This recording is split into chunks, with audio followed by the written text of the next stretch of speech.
சம்பந்தப்பட்ட விஷயம். இத நான் பாத்துக்கிறேன்.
இனி நீ நடப்போனம் தான்.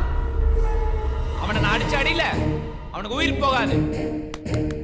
அவன் மென்டல் ஆயிடுவான். இந்த வாரிசுக்காக தான் இத்தனை அநியாயம் அநியாயம் பண்ணிட்டு இருக்க. இந்த வேற இல்லாம பண்ணிட்டா யாருக்காக இந்த அயோக்கியத்தனம் பண்ணுவ? எத்தனை பேரை கொண்டு இருப்ப. அப்பெல்லாம் மத்தவனோட வேதனை விளையாட்டா இருக்கும். இப்ப தெரியுது அந்த உயிரோட வலி. தனக்குன்னு வரப்பதான் அந்த வலி தெரியும்.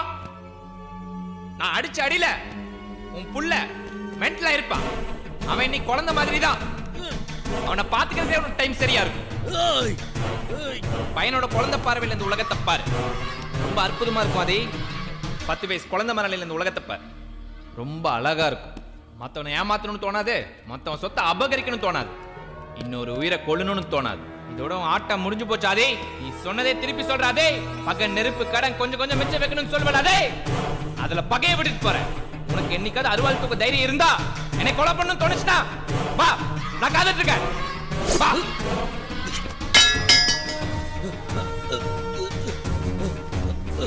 செல்லோ,